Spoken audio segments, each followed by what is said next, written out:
Hello there. Hey, bonjour tout le monde, c'est Mers. Bienvenue à cette semaine 4 du cours de développement web de cet hiver 2021. Cette semaine, ce sera une semaine sur un cours de base de données. Donc, je vais prendre pour acquis que vous avez déjà fait un cours de base de données, sécurité des bases de données aussi. Donc, je vais commencer rapidement et on va voir ce qu'on va faire dans le cadre de notre cours avec les bases de données. Donc, vers la fin du petit vidéo de cette semaine, de la théorie, je vais vous parler des laboratoires puis de ce qu'il y a à remettre aussi. Donc, on y va avec la première théorie. Donc, cette semaine, je vais commencer avec petite introduction aux bases de données, qu'est-ce qu'on va utiliser comme base de données dans le cours. Ensuite de ça, les commandes qu'on peut utiliser pour avoir accès à MySQL, le logiciel de base de données qu'on va utiliser. Puis ensuite de ça, des exemples d'interaction avec PHP, comment on va utiliser les bases de données avec PHP et MySQL dans le cadre de notre cours. Puis je vais terminer un petit peu là, avec la matière sur le cryptage des mots de passe qu'on va utiliser dans nos bases de données. Donc, on y va avec la première partie, base de données. Donc, dans les notes de cours que j'ai mis disponibles sur Léa, donc, vous pouvez aller chercher les notes de cours qui sont zippées dans la semaine numéro 4 avec le laboratoire, le TP numéro 2 qui va compter encore pour des points cette semaine. Donc, on vous parle des bases de données. Comme je vous ai dit, on va utiliser un système de base de données, de BD ou de base de données structurées. Ça va être des bases de données relationnelles, donc qui sont traduites physiquement par des disques durs sur le serveur. Normalement, dans un système plus élaboré, on aurait peut-être un serveur de base de données, un serveur web avec la partie back-end avec PHP. Dans le cadre de notre cours, souvent, quand on va le faire en local, sur le même ordinateur, on va avoir le serveur de base de données, puis on va avoir le serveur web qui va nous permettre de faire du PHP. Donc, pour commencer, on va utiliser un système de base de données relationnel. Le principe, vous l'avez déjà vu dans vos autres cours de base de données. Donc, c'est possible de faire des relations entre les différentes tables de notre base de données. Pour ce faire, on va avoir à déclarer une clé primaire.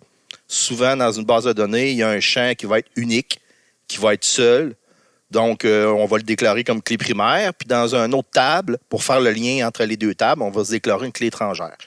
Donc, je passe rapidement là-dessus parce que c'est le genre de truc que vous avez vu dans vos cours précédents. Donc, on va utiliser un système de gestion de base de données pour fonctionner. Dans notre cas, ça va être MySQL. Ça va nous permettre d'ajouter des données à notre base de données, de mettre à jour nos données, puis de faire des recherches dans nos bases de données. Donc, si on veut faire un site web commercial, par exemple, ça va être intéressant d'aller rechercher dans notre base de données des choses, puis de les faire apparaître dans une page web éventuellement. Donc, c'est pour ça que c'est important d'avoir une base de données. Quand on fait ce genre de programme-là, de site web-là, qui vont utiliser des données qui viennent d'une base de données. Donc, si on vous dit ici, la recherche de données est un point crucial, il faut que le système de gestion de base de données puisse restituer les données rapidement. Donc, c'est important que notre serveur de base de données nous envoie les données pour qu'on puisse ensuite les formater en HTML, puis les envoyer à notre client, c'est-à-dire en page web, en format HTML. Donc, on va commencer la partie sous MySQL. Ce qu'on va utiliser dans notre cours comme système de gestion de base de données relationnelle, c'est MySQL. C'est discutable. À la base, MySQL a été popularisé parce que c'est un langage de système de gestion de base de données du monde du libre. On parle d'un gestionnaire de base de données libre, très utilisé dans les projets libres et dans les milieux industriels. Donc, à l'arrivée de MySQL, on s'est aperçu que c'est devenu rapidement très populaire. C'était très peu coûteux. À moins d'être une grosse entreprise, si vous utilisez des bases de données MySQL, vous allez devoir payer une redevance. Sinon, pour l'usage personnel, dans le cadre d'un site web comme nous autres, on va faire, il n'y a pas de coût qui est relié à l'utilisation de MySQL. Les petites caractéristiques de MySQL, on dit que c'est un serveur de base de données relationnel, SQL, développé dans un souci de performance élevée. Donc, le multithread, robuste et multi-usager utilisateur.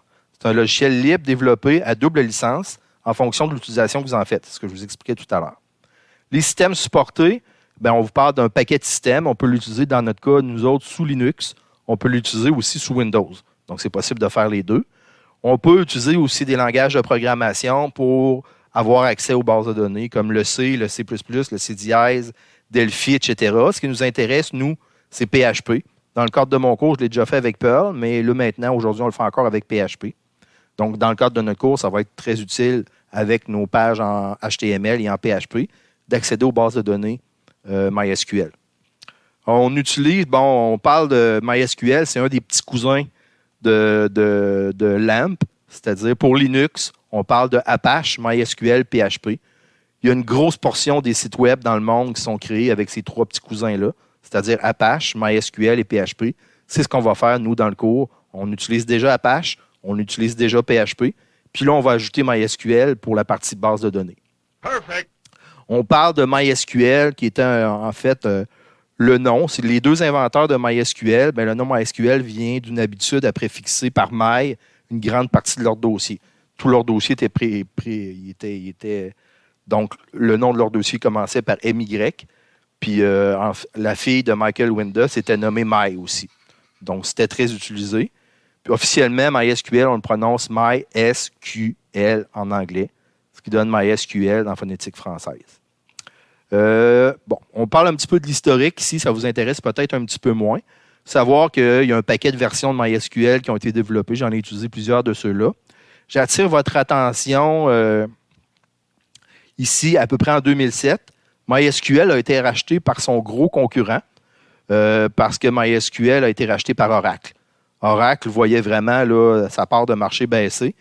Puis, à un moment donné, ils ont réussi, avec des négociations, à racheter MySQL. Donc, les gens qui utilisaient Oracle, MySQL était un super gros compétiteur à des coûts moindres et très performant aussi. Donc, ils ont réussi à acheter ça. Un des précurseurs, là, M. Win Denius, qui avait fondé la compagnie ou le programme Oracle, lui, n'était pas très, très heureux que sa compagnie, son petit bébé, passe au compétiteur Oracle. Donc, lui a lancé MariaDB. Donc, souvent, sur Internet, vous allez voir des sites, on mélange un peu MariaDB et MySQL parce que les deux systèmes se ressemblent vraiment. Ils sont pratiquement 100% compatibles, MariaDB et MySQL. Puis MySQL a l'avantage d'être encore dans le monde du libre, donc n'appartient pas à une grosse société comme Oracle. Mais par contre, d'après les statistiques, MySQL est encore un peu plus utilisé que MariaDB. Évidemment, dans le langage de MySQL, on va utiliser SQL comme langage structuré de requête. Donc, c'est ce qu'on va utiliser pour faire des requêtes SQL. Donc, ceux qui ont déjà fait d'autres bases de données comme Oracle, vont être quand même très à l'aise à faire des requêtes SQL avec cette base de données-là. Pour cette fin de partie-là, pour vous faire des petites démos de langage SQL, vous avez quelques exemples. Le langage SQL, on va en faire un peu plus la semaine prochaine. Par contre, vous devez savoir que vous allez avoir à connaître un minimum les principales requêtes SQL pour l'examen numéro 2 dans ce cours-là. Donc, ce n'est pas un cours de base de données, mais il faut quand même connaître les requêtes SQL de base qu'on va avoir besoin dans le cours. Pour la création des tables, je vous disais que les requêtes SQL, c'est un petit peu comme parler en anglais. Donc, on va tout simplement faire un create table, le nom de la table. Ensuite de ça, entre parenthèses, on va indiquer le nom des champs avec le type du champ. Comme par exemple ici, un champ de type integer, un deuxième champ de type integer, un troisième champ de type date, etc. Il peut y avoir des caractères aussi. Il y a plein de types de champs qu'on peut utiliser. Donc, c'est vraiment comme si on parlait en anglais. Create table, le nom de la table, entre parenthèses, ce qu'on va avoir dans notre table. Pour la modification d'une table, on va utiliser le alter table. Donc, le alter table nous permet d'aller modifier une table. Donc, si vous êtes à l'aise en anglais, alter table, ça veut dire qu'on va aller modifier la table. On donne le nom de la table. Puis ensuite de ça, qu'est-ce qu'on veut modifier? Comme ici, on veut ajouter une colonne, add colonne, modifier une colonne, modify colonne, ou drop colonne pour supprimer une colonne. Donc, c'est le genre de requête SQL qu'on va faire pour modifier une table. Pour supprimer une table, tout simplement, c'est trop facile, on peut quasiment faire des erreurs avec ça. C'est drop table. Drop table avec le nom de la table. Dans certains systèmes de gestion de base de données, on va vous demander d'effacer le contenu de la table avant de pouvoir effacer la table, histoire de sécurité, pour ne pas faire une gaffe puis effacer une table qui contient des milliers d'informations avant même d'avoir pris conscience de ce qu'on est en train de faire. Pour consulter, par exemple, un enregistrement, vous avez la fameuse requête select. Donc, cette requête-là, select, c'est ce qu'on va avoir beaucoup de besoin dans le cours. Dans nos pages PHP, on va utiliser beaucoup de requêtes pour aller consulter notre base de données. Donc, si vous avez l'expression générique, vous avez le fameux select, l'expression, from, le nom de la table. Très important ici, le where, qu'est-ce qu'on veut dans notre base de données. Donc, vous allez avoir des exemples. Si on va faire une requête, il y a le fameux select étoile from, le nom de la table, qui va nous amener tout le contenu de la table. Donc, select ici, nom, from employé, de ma table employé, where le salaire est plus grand que 1500, et order by salaire, donc on va faire un tri, un ordre par salaire. Donc, ce type de requête-là que vous voyez là, c'est le genre de requête que vous allez faire dans vos tables PHP qu'on va souvent utiliser. Vous avez une autre requête ici avec un select étoile. Souvent, dans mon langage, je vais utiliser le select étoile parce que c'est un classique en informatique. Le select étoile from le nom de la table qui nous ramène tous les éléments de la table. Donc, select étoile, ça veut dire tout from la table. Where, mettons, de cette table-là, le champ n'est pas dans cette liste-là. Donc, on peut faire des requêtes à l'intérieur des requêtes. Ça commence à être plus complexe. Dans le cadre de notre cours, on aura rarement utilisé une requête à l'intérieur d'une requête, mais dans certaines circonstances, ça se peut que ce soit possible. Fait que dans les notes de cours, vous avez un paquet d'autres exemples de select étoile from le nom de la table avec ce qu'on peut faire avec le where. Donc, je ne vais pas passer à travers ça. La semaine prochaine, on va faire des exemples. Je vais faire des exemples avec vous autres au tableau.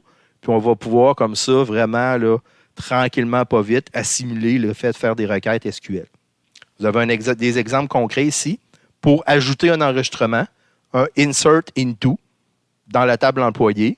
On va mettre ici entre parenthèses le nom des champs et leur valeur par la suite entre parenthèses. Donc, insert into, on peut ajouter des enregistrements à l'intérieur d'une table. Modification d'un enregistrement, on peut faire un update pour mettre à jour des données. Update de ma table employée avec le mot set. Qu'est-ce qu'on va faire comme changement?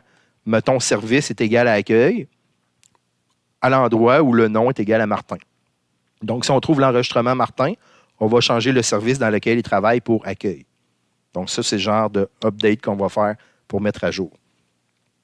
On peut aussi faire une mise à jour à partir des informations d'une autre table. Donc, on va utiliser à ce moment-là un type de jointure, une requête dans une requête. Ça, c'est un peu plus complexe. On va arrêter là-dessus.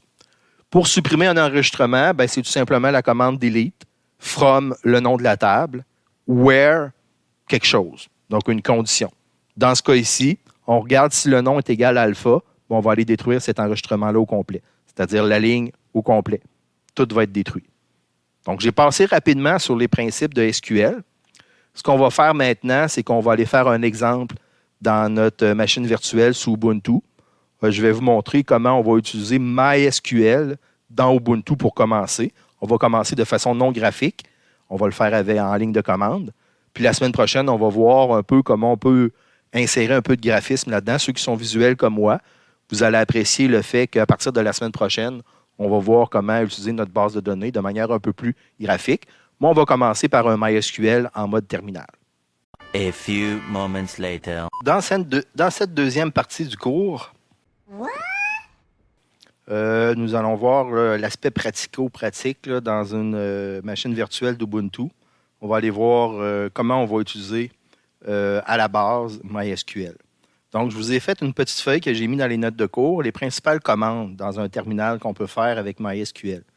Donc, vous avez ici dans un document Word toutes les commandes. Donc, ceux qui voudraient chercher sur Internet, vous les avez tous ici dans un résumé. Les principales commandes qu'on va utiliser, par exemple, pour faire des démos là, dans un terminal, dans notre machine virtuelle.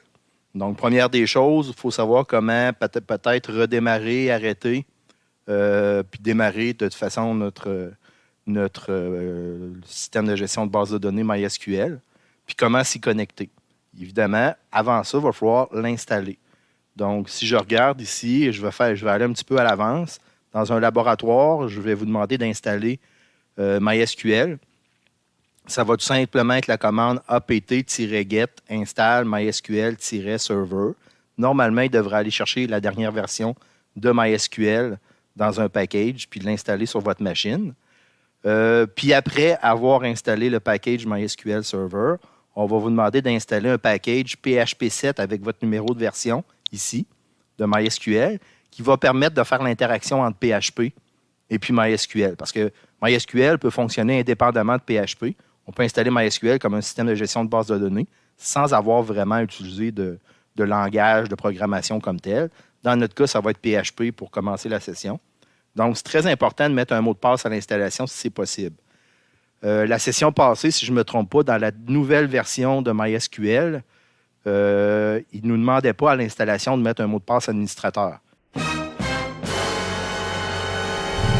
Donc, ça causait un problème parce que après avoir démarré MySQL, on était capable de se connecter sans même avoir de mot de passe. Donc, point de vue sécuritaire, ça ne fonctionnait pas. Dans les anciennes versions de MySQL, il y avait un autre problème aussi, c'est qu'on nous demandait à 3 reprises pendant l'installation de mettre un mot de passe. Donc, très important, c'est que si dans cette version-là que vous allez installer, on vous demande de mettre un mot de passe administrateur pendant l'installation, s'il vous plaît, prenez-le en note. Je répète, s'il vous plaît, prenez-le en note. Parce que c'est arrivé des années que des gens ont installé. Quand on installe, souvent, on pèse sur suivant, on ne lit pas ce qu'il y a à l'écran. Puis des gens ont oublié leur mot de passe. Si vous oubliez votre mot de passe, je ne connais pas de façon de craquer MySQL, à moins d'y aller par hasard pour trouver votre mot de passe. Sinon, on va être obligé de complètement désinstaller MySQL puis de le réinstaller. Vous allez perdre beaucoup de temps.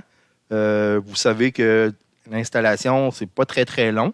Mais si tu as commencé à travailler et tu t'aperçois que MySQL ne fonctionne pas bien, tu n'as plus le mot de passe, tu n'es pas capable de faire des requêtes, ça va être difficile. Donc, c'est marqué très important, le mot de passe à l'installation. Si jamais il ne vous demande pas de mot de passe, ben, il va falloir utiliser une autre routine qui fait en sorte qu'on va aller ajouter via le terminal un mot de passe à notre utilisateur root. Donc, notre utilisateur root, c'est comme l'administrateur. Donc, on va devoir créer un mot de passe ou se créer tout simplement un nouvel usager avec un mot de passe pour pouvoir se connecter à la base de données avec notre code PHP. Donc, très important. Vérifiez à l'installation si on vous demande un mot de passe administrateur. Si ce n'est pas le cas, ça veut dire que votre MySQL n'est pas vraiment sécuritaire sans mot de passe. Puis il y a des logiciels comme on va utiliser par la suite, comme PHPMyAdmin, qui ne permettent pas de se connecter à la base de données s'il n'y a pas de mot de passe.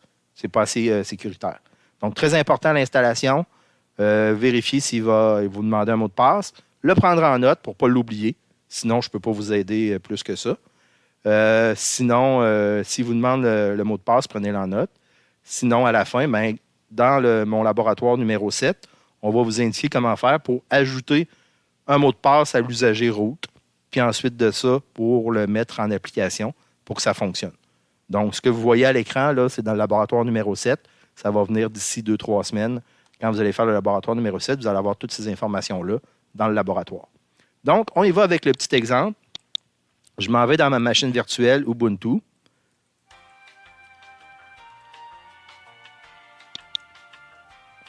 Donc, je vais faire comme à l'habitude. Je vais m'ouvrir un éditeur de texte.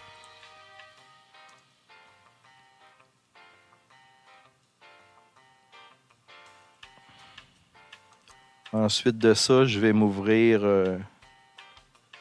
Nautilus.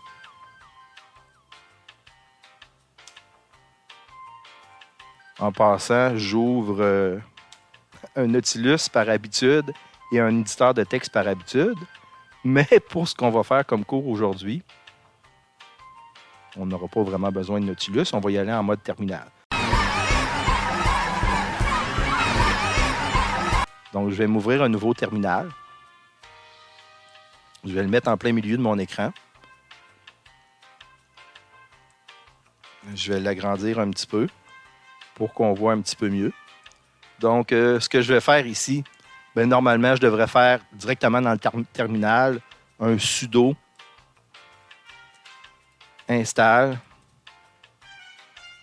pour MySQL. Mais là, je ne le ferai pas parce qu'il est déjà installé. Donc, je ne vais pas le réinstaller une deuxième fois. Donc, pour me connecter à MySQL, tout simplement, ce que j'ai à faire, c'est sudo MySQL -u pour l'usager. Dans mon cas, ça va être route-p pour le mot de passe. Donc, je vais attendre qu'il me demande le mot de passe. Donc, par exemple, si je fais ça comme ça, il me demande le mot de passe administrateur. Donc, c'est admin 1, 2, 3. Puis, il me demande le mot de passe pour me connecter à ma base de données, qui n'est pas vraiment secret parce que vous allez le voir dans mon code plus tard. Donc, mon mot de passe a fonctionné. Je viens de me connecter à ma base de données MySQL. Je vois mon invite de commande qui, maintenant, paraît comme MYSQL, plus grand que, et j'ai mon curseur qui apparaît ici. Donc, je suis connecté à ma base de données MySQL. Donc, le petit fichier dans Word que je vous ai donné avec toutes les requêtes SQL, normalement, je l'ai ici dans mon Nautilus. Donc là, je l'ai ouvert une deuxième fois. Gaffe dans ma présentation. OK, je l'ai ici. Donc, je vais aller chercher dans mes fichiers.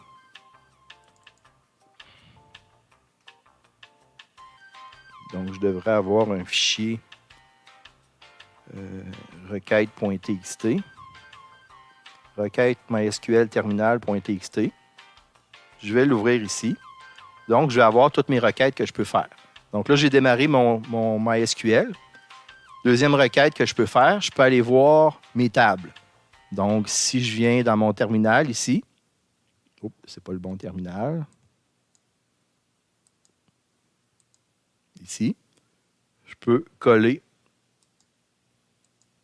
mon show database. Ça va me permettre de voir toutes les tables qu'il y a dans MySQL. Donc, on voit ici que par défaut, il y a des tables qui sont installées. Il y a des tables qui sont très importantes là-dedans, comme la table MySQL, qui va me permettre d'avoir tous les usagers, tous les mots de passe des usagers qui vont être enregistrés dans ma table de façon cryptée, évidemment. Puis ça va me permettre aussi de créer des nouveaux usagers si j'en ai besoin. Exemple, sur le serveur du Cégep, moi, je vais créer des usagers pour toutes les équipes du cours. Comme ça, vous allez pouvoir vous connecter à la base de données du serveur du Cégep pour pouvoir aller créer votre base de données puis insérer vos éléments à l'intérieur de la base de données. Dans le cas du cours, on va commencer en local. Moi, je me suis créé une petite base de données essai que je vais utiliser. Donc, avant d'utiliser une base de données, ce qu'il faut faire, c'est vraiment se connecter à notre base de données. Donc, je vais aller faire, par exemple, un connect essai. Donc, maintenant, je suis connecté à ma base de données essai. Donc, je peux voir ce qu'il y a à l'intérieur. Donc, maintenant, je suis connecté à ma base de données essai. Je peux faire un show table avec un S pour aller voir les tables qu'il y a à l'intérieur de ma base de données essai. Donc, si on regarde ce que ça donne, on me dit qu'il y a deux tables, la table personne et la table sorte. Donc, j'ai déjà créé ces deux tables-là dans ma base de données essai. Je peux voir aussi la description de mes tables. Je peux faire un describe. Describe, par exemple, personne. Comme ça, je termine toujours par un point-virgule. Donc, je vais voir la structure de ma table, comme ça. Je vois qu'à l'intérieur de ma table, j'ai un numéro ID, qui est un integer de 4. J'ai un prénom, qui est un varchar de 55. Un nom, qui est un varchar de 50. Image, qui est un varchar de 30. Et un notype, qui est un varchar de 4. Je vais faire la même chose pour ma table sorte. Donc, je vais voir ma table sorte. J'ai un notype, j'ai un nom et j'ai une description. Vous allez remarquer le lien qui est entre les deux tables. C'est que le numéro ID de ma table personne, ici, en haut, le numéro ID, la clé, c'est une clé primaire. Donc, ici, un lien ici, là, clé primaire ici pour notype, puis il va y avoir un lien entre mes deux tables. Notype, ici, ça va être une clé étrangère qui est reliée à notype de mon autre table. Donc, on va pouvoir faire un lien relationnel entre mes deux tables. Donc, je vais retourner ici dans mes requêtes. On peut faire, exemple, un update. J'ai fait un copier-coller de mes requêtes dans le terminal pour faire un update, par exemple, sur un mot de passe. Avant de faire des updates puis faire des choses comme ça, on va aller voir le contenu de mes tables. Donc, pour aller voir le contenu de mes tables, évidemment, un select étoile from le nom de la table, ça devrait bien fonctionner. Donc, on va aller voir le contenu de ma table personne. Là, j'ai mis une majuscule. Normalement, on peut mettre majuscule, il n'y a pas de problème, là, mais select étoile from personne. On termine toujours par un point-virgule, sinon il va passer à l'autre ligne, puis la commande ne sera pas terminée. Donc, je fais un select étoile from personne, je vois le contenu de ma table. Vous ne serez pas surpris que dans ma table personne, c'est des personnages de Star Wars. J'ai des numéros ID, j'ai des prénoms de personnages de Star Wars avec le nom des personnages. J'ai enregistré dans ma base de données une image correspondante et j'ai un numéro de type pour dire quel type de personnage que c'est. On va faire un select étoile from ma table sorte, les sortes de personnages. Je termine par un point-virgule. Donc, je vais être capable de voir, par exemple, quelqu'un qui a une sorte de personnage 1, il fait partie de l'Empire. L'Empire est l'organisation qui domine l'univers avec un empereur à sa tête. Les rebelles, l'organisation qui s'oppose à la domination de l'Empire. Chasseurs de primes, individus sans organisation qui travaillent pour le plus offrant. Inconnu, j'ai marqué allégeance inconnue. Levasseur est plate. Je m'excuse, monsieur Levasseur. C'était juste pour faire un test, pour ajouter un type. Pour faire le lien entre mes deux tables, vous allez voir que, par exemple, ici, Anakin Skywalker fait partie du type 1. Si on fait une relation entre les deux tables, on va être capable de trouver que 1, ça veut dire Empire. L'Empire est l'organisation qui domine l'univers avec un empereur à sa tête. Donc, on est capable de faire le lien comme ça entre les deux tables, comme ça, puis on va être capable de faire des requêtes sur les deux tables pour aller chercher, par exemple, la description de l'organisation d'un personnage ou des choses comme ça. Si on vient aux notes de cours, vous avez un paquet d'exemples ici là, pour faire des requêtes SQL. Donc, exemple ici, on peut créer la base de données ici, essai, s'y connecter par la suite. Après ça, on peut insérer des personnages, create la table personne. Vous avez la commande pour créer la table personne qui est ici. La commande aussi pour détruire ma table, qui est drop table essai. Le describe qu'on a fait pour les deux tables, je vous les ai déjà montrés. On peut détruire un personnage avec la requête delete from person, where numéro ID est égal à 0. Ce qui est le fun dans la requête SQL qu'on va faire dans le terminal, on voit si ça a fonctionné. Query OK, puis on dit one row affected, ça veut dire qu'il y a un enregistrement qui a été modifié. Puis on dit en combien de temps la requête s'est faite. La quantité de temps peut être importante en base de données, parce qu'imaginez que vous êtes dans un terminal, puis la base de données est dans une autre ville. Donc, c'est important que la requête ne soit pas trop longue, sinon les gens ne vont pas patienter. Donc, c'est important de faire des requêtes qui soient rapides. C'est un des principaux avantages des bons systèmes de gestion de base de données, c'est qu'ils sont efficaces et ils sont rapides, même si souvent la base de données est à distance. Donc, vous avez un exemple ici pour détruire le contenu. Vous avez un exemple aussi pour modifier un enregistrement, alter table person. Vous avez un autre alter table person aussi pour changer la grandeur d'un champ, par exemple. Faire la mise à jour d'un champ, par exemple, update person, où le nom est égal à Boba, où le prénom est égal à Boba, le nom est égal à Fit, where numéro ID est égal à 6. Donc, on va faire une mise à jour de ce champ-là. On vous dit si ça a fonctionné. Ensuite de ça, on peut faire un select étoile from person, where numéro ID plus grand que 8 et numéro ID plus grand que 6. On va le tester, celui-là. On va l'essayer ici comme requête SQL. Donc, il faut que j'enlève... il faudrait que j'enlève mes petits crochets comme ça. Donc, ça va sûrement me faire une erreur. Non, je ne peux pas revenir en arrière. Donc, il me dit que ça me fait une erreur. Donc, je vais y aller ligne par ligne.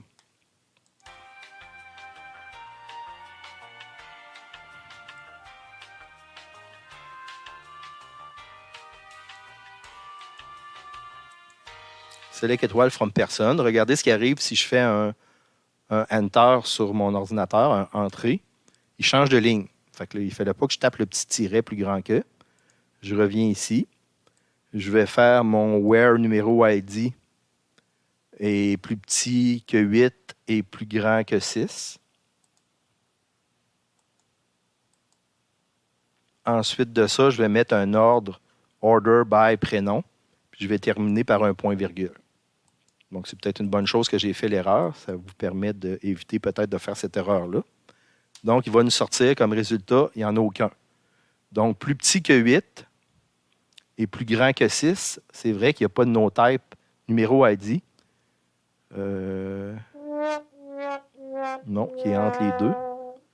Donc, il faudrait peut-être que je change ma requête. Je peux toujours utiliser les flèches sur mon clavier pour aller chercher les dernières requêtes. Donc, je vais faire, mettons, plus petit que 12 et plus grand que 3, au moins pour que j'ai un résultat. Comme ça. Donc là, vous voyez qu'il me sort quelques personnages qui ont un numéro ID plus grand que 3 et plus petit que 128. Donc, il en a sorti 4 personnages. Donc, ça fonctionne pour cet exemple-là. Je descends encore un petit peu dans mes exemples. Ici, il y avait Dark Vador. Moi, je ne l'ai plus dans mes exemples. Select étoile, bon, ça, on l'a déjà fait. Vous avez un alter table pour changer quelque chose dans ma table. Ça, c'est fait aussi. Vous pouvez détruire, par exemple, la colonne d'une table avec alter table person drop description. Je ne le ferai pas parce que je ne veux pas détruire ma table. Dernière petite chose dans ma petite démonstration d'aujourd'hui. Évidemment, ce qui est le fun aussi, c'est de faire une copie de sécurité de notre table, de nos bases de données, une base de données en particulier. Donc, une des façons de faire, c'est avec la commande MySQL dump -p avec la base de données essai. Plus grand que, c'est comme si je l'envoyais dans le fichier essai.txt. Même chose ici, là, pour récupérer ma base de données, je fais juste changer le sens de ma flèche qui est là pour faire en sorte que ce qu'il y avait dans le fichier essai.txt se retourne dans ma base de données. Donc, ça, c'est une façon de faire une copie de ma base de données dans un fichier texte et c'est une façon aussi d'aller le récupérer. Dans certaines situations, la récupération s'avérait difficile, surtout si le fichier essai.txt n'est pas dans le même répertoire. Donc, la dernière façon que vous avez aussi, c'était avec source. Quand vous êtes dans MySQL, vous pouvez faire source avec le chemin pour aller chercher le fichier. Il va aller exécuter ligne par ligne chacune des lignes qu'il y a dans le fichier texte. Je vais terminer avec ça. Je vais vous montrer ce que ça donne comme résultat. Par exemple, j'ai mon fichier essai.txt qui est là. Admettons, je fais une copie de sauvegarde de ma base de données essai.txt dans un fichier texte. Donc, si on regarde ce que ça donne, mon fichier essai.txt, mon système de gestion de base de données va faire quelque chose qui ressemble à ça. Regardez, il va créer un fichier avec des commentaires sur la version de la base de données, etc. Il va recréer le create table comme ça. Il va refaire toutes les insert into dans ma table. Il va créer ma table sort. Il va faire les insert into. Donc, il va créer mes deux tables, puis ensuite, il va mettre le contenu à l'intérieur. Donc, ça, c'est très pratique si vous avez besoin, par exemple, de partir d'un ordinateur, aller sur un autre ordinateur ou avec votre collègue, transférer votre base de données. Vous pouvez tout simplement exporter votre base de données dans un fichier texte, puis après ça, dans le fichier texte, l'importer dans votre MySQL, puis ça devrait fonctionner. Je vais terminer le cours là-dessus. Quand vous créez une table, par défaut, vous devez lui dire quel type de table vous voulez créer. Okay? Ici, dans mon exemple, j'ai engine égale INNODB. Engine égale INNODB. C'est un type de table qui va permettre les requêtes avec des bases de données relationnelles, donc les relations entre les tables, faire des jointures.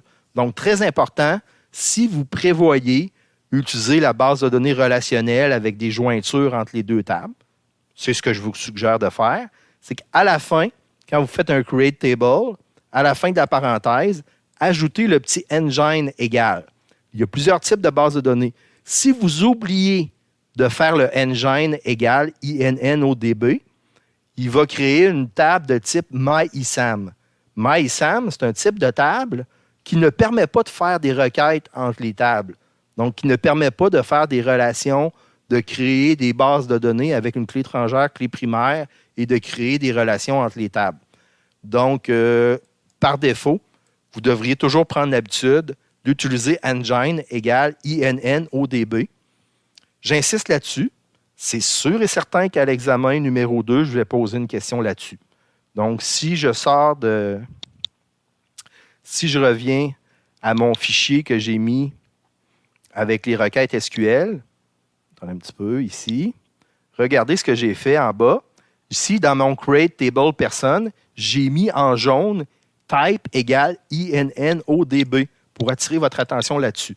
Donc, ceux qui écoutent cette vidéo, qui sont assez attentifs parce que je n'ai pas réussi à les endormir avec ma petite partie théorique du début, bien, à l'examen, c'est sûr et certain que je pose une question sur les types de tables. Puis par défaut, je peux vous dire que ici, j'ai marqué en commentaire voir NNODB pour l'intégrité clé étrangère. Parce que par défaut, il va mettre une table de type MyISAM, puis MyISAM ne permet pas de faire de l'intégrité référentielle. Donc, très important, quand vous allez créer une table en mode terminal, de choisir type égal INNODB, qui va permettre de faire des relations entre clé primaire et clé étrangère pour l'intégrité des tables. J'ai mis en jaune ici aussi ce qu'on peut faire pour modifier une table, pour créer une clé étrangère, créer une table de contraintes entre une clé primaire et une clé étrangère. Ça, on va le voir au tableau la semaine prochaine. Je vais vous faire un exemple au tableau pour être sûr que tout le monde ait compris. Donc, je passe un peu rapidement là-dessus, mais je vais revenir là-dessus la semaine prochaine. Évidemment, pour ceux qui ne sont pas très à l'aise avec le mode terminal que j'ai fait aujourd'hui, dans les semaines à venir, on va installer PHPMyAdmin qui va permettre d'utiliser nos bases de données dans un navigateur web avec une façon un peu plus graphique de gérer ces bases de données. Donc, ceux qui sont un petit peu découragés du mode terminal jusqu'à maintenant, inquiétez-vous pas, ceux qui sont visuels, on va installer PHPMyAdmin dans les semaines à venir et on va utiliser PHPMyAdmin pour gérer nos bases de données éventuellement. Mais le mode terminal est toujours très utile pour vérifier nos requêtes, pour vérifier nos connexions, pour vérifier si nos requêtes sont fonctionnelles.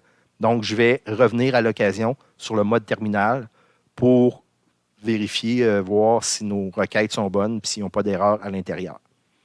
Non de Zeus! J'avais choisi de prendre MySQLi pour refaire mes connexions MySQL.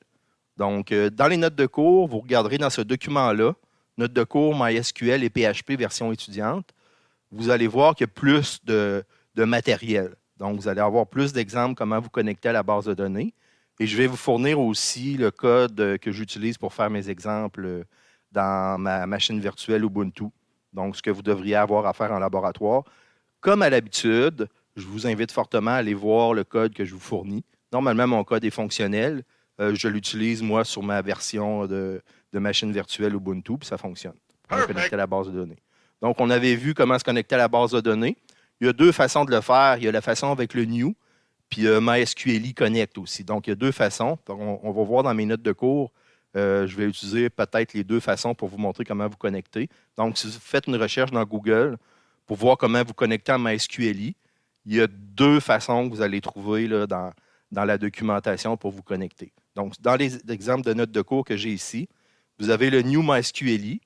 On va donner l'adresse IP de notre serveur. Dans ce cas ici, c'est un DNS, mais dans notre cas, nous autres, en local, ça pourrait être localhost, ou ça pourrait tout simplement, si vous êtes dans le laboratoire G245, les adresses IP correspondantes à votre machine serveur.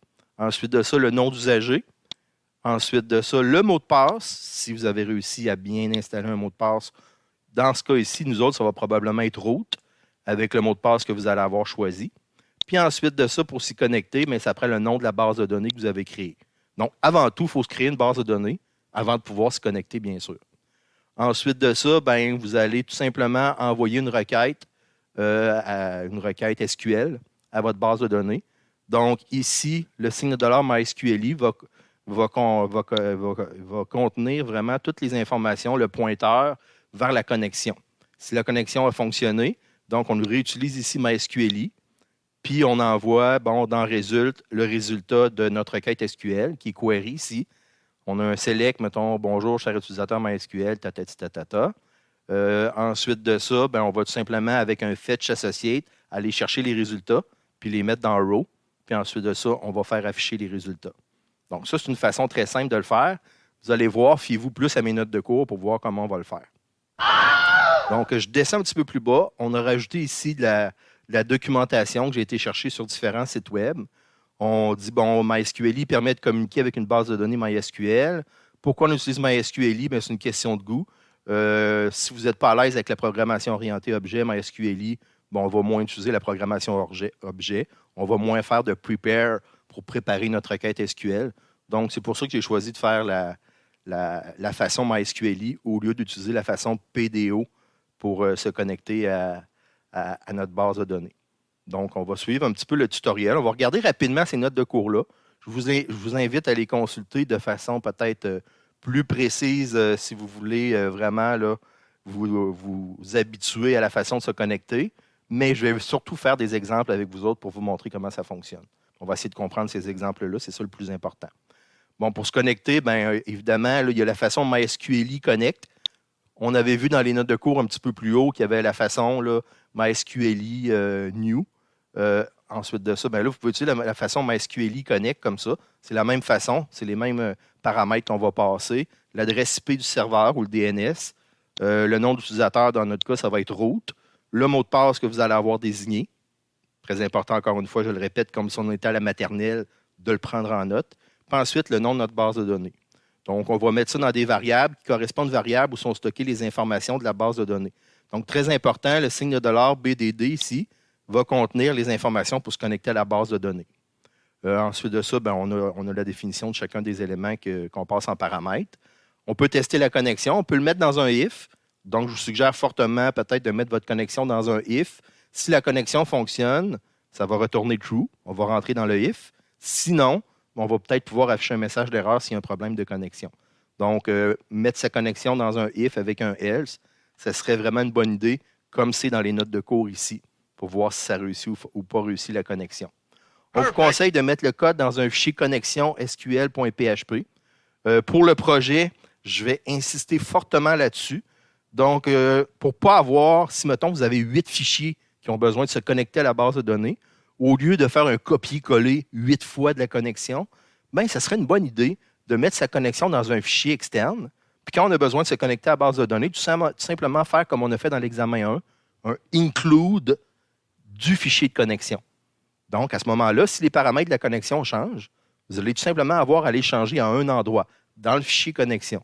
Donc, ce serait une bonne idée de faire un fichier connexion pour vos connexions à la base de données. Des requêtes simples. Bon, on a des requêtes simples qui sont ici, par exemple, MySQLi Query.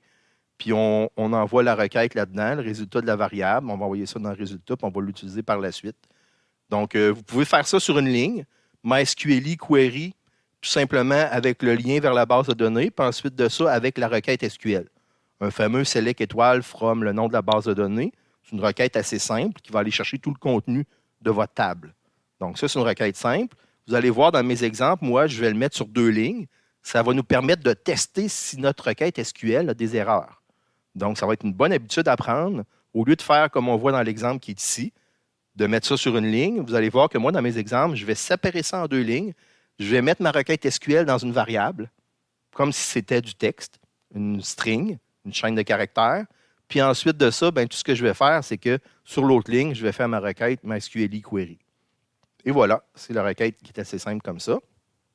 Une fois qu'on a réussi la connexion, une fois qu'on a envoyé notre requête à notre base de données, sur une table en particulier, par exemple, bien, il va falloir évidemment faire afficher les résultats ou aller chercher les résultats. Donc, il y a différentes façons de le faire. Souvent, on a plusieurs enregistrements dans une table, donc on va devoir le faire dans une boucle. Dans ce cas-là, ici, on le fait dans un while, tant qu'il va y avoir des éléments dans notre table. Donc, on va faire un MySQL fetch associate.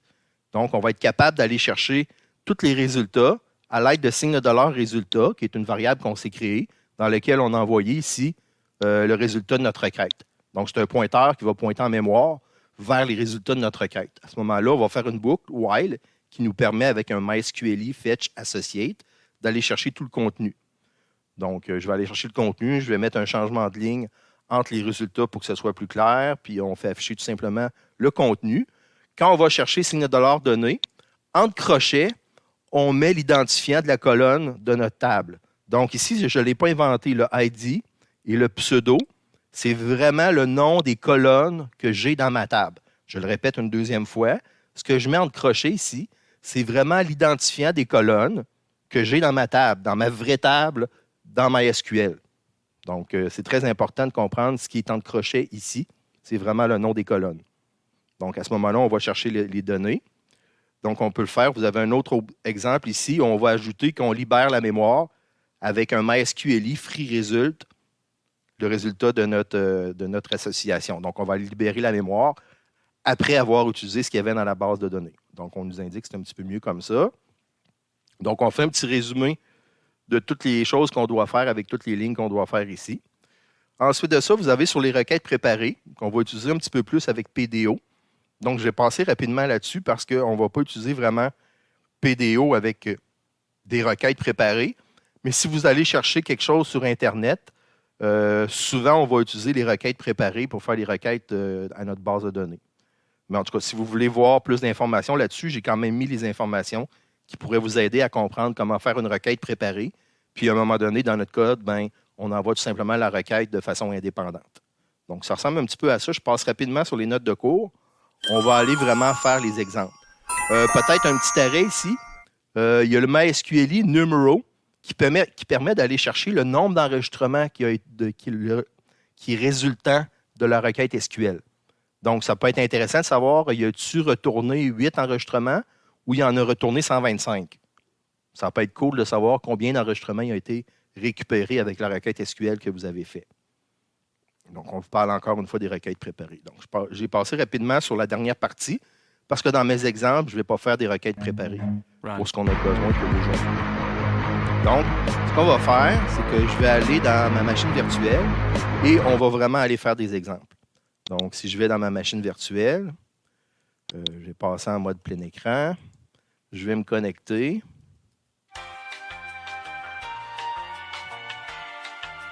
OK.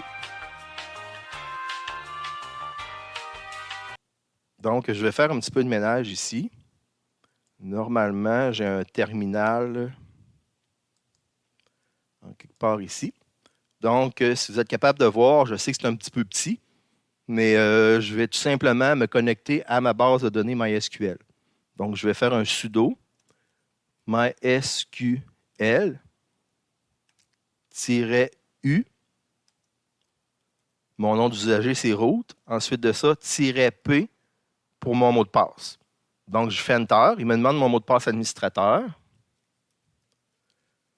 Ensuite de ça, il va me demander mon mot de passe pour me connecter à la base de données. Donc, j'ai un mot de passe root pour me connecter à la base de données. Vous allez le voir de toute façon en clair, mon mot de passe dans mon code. C'est Grievous, mon mot de passe, ceux qui connaissent mon allégeance pour Star Wars. Donc, je me suis connecté à ma base de données MySQL. Ensuite de ça, je vais aller voir mes bases de données. Je vais faire un show database pour voir mes bases de données. Donc, je vois que j'ai ma base de données essai que je me suis créée. Donc, j'aurais pu faire create database essai, puis ensuite de ça, créer ma base de données. Donc, je vais me connecter à ma base de données. Connect, essai, point virgule. En passant tout ce que j'écris dans le terminal, je vous rappelle que vous avez un fichier texte qui contient toutes les principales commandes qu'on utilise dans le terminal. Si jamais vous vous demandez est-ce qu'il faut que j'apprenne ça par cœur, tout ça, je vous ai fourni un fichier texte avec toutes les principales commandes. Donc, je me suis connecté à ma base de données essai. Je vais aller voir mes tables. Donc, je vais faire un show table avec un S, point virgule, show table qui va me permettre de voir mes tables dans ma base de données essai. Donc, vous voyez, j'ai ma table personne, j'ai ma table sorte. Puis, à l'intérieur de ma table personne puis de ma table sorte, j'ai du contenu. Si je fais un select, étoile, from personne, comme ça, requête tout à fait simple, je vais voir le contenu de ma table personne. Si vous vous souvenez les exemples que je vous avais montrés, j'ai tout simplement une clé primaire qui est mon numéro ID. Puis j'ai prénom, nom, c'est des personnages de Star Wars ou inventés. Puis dans ma base de données, au lieu d'insérer l'image comme un champ blob, j'ai inséré le nom de l'image. Donc Anakin.jpg, Obi-Wan.jpg, etc. Puis j'ai un dernier champ qui s'appelle NoType, qui dit quel type de personnage c'est dans Star Wars. Donc on va faire la même chose. Select étoile. Oups.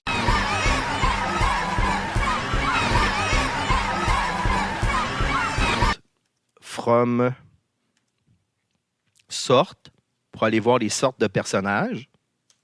Même chose, j'ai une clé primaire qui est NoType, qui est, mettons, 1, c'est l'Empire, 2, c'est les rebelles, 3, c'est les chasseurs de primes, etc., avec une petite description de ce que c'est cette organisation-là. Donc, on va pouvoir faire le lien entre ma table personne et ma table sorte. Clé primaire, clé étrangère, vous souvenez-vous ce que j'ai dit? Je l'ai répété à peu près 8 fois dans le dernier cours. Quand on va faire, par exemple, un lien entre les deux tables, il faut absolument faire une requête avec clé primaire est égal clé étrangère pour faire une requête sur deux tables. Donc, ça va permettre de faire, vous vous souvenez ce que j'ai dit en cours, une jointure, la jointure entre deux tables, aller chercher des éléments de deux tables. Donc, on va y aller.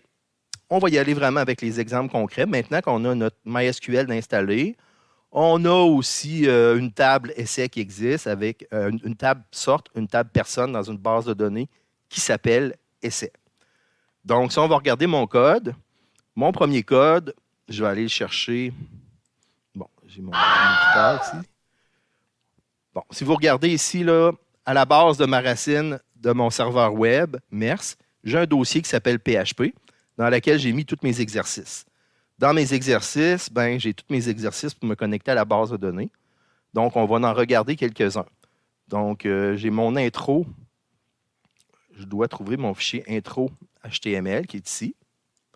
Ensuite de ça, j'ai mysql2.html, mysql2.php. En passant, tous ces fichiers-là, je les ai zippés, puis je vous les fournis dans les notes de cours.